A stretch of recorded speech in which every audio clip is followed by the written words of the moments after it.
Ah, the French horn. Bold, powerful, yet mellow. But it's not French. The English horn. Somber, plaintive, expressive.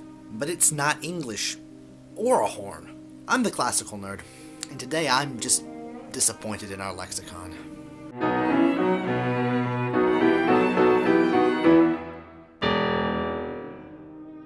So the French horn is not actually the French horn, it's more accurately just a horn, or to be more precise, a horn in F. But the term French horn is now so pervasive, even among hornists, that it's sort of begrudgingly accepted as an alternative name. It's a horn because it evolved from the hunting horn, which is how it initially entered the orchestra. It began being called the French horn because the French were the preeminent manufacturers of this particular instrument. But here's where it gets confusing.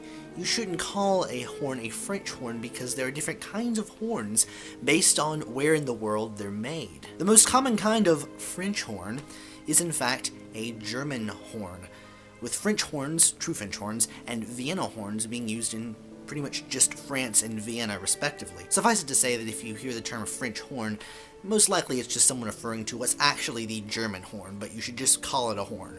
And now we get to the English horn, which is actually a kind of oboe. So it's a woodwind instrument, it's not even a brass instrument. It's also one of the few instruments to be also referred to by its French name, corde anglais. To understand why, we must first travel back to its country of origin.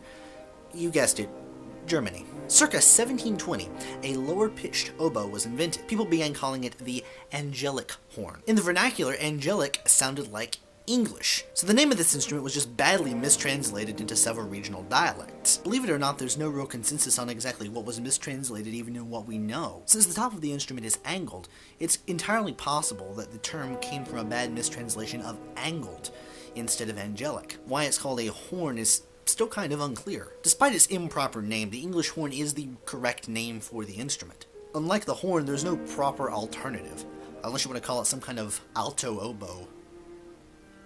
Altobo. Altobo. Don't call it that, no one's gonna know what you're talking about.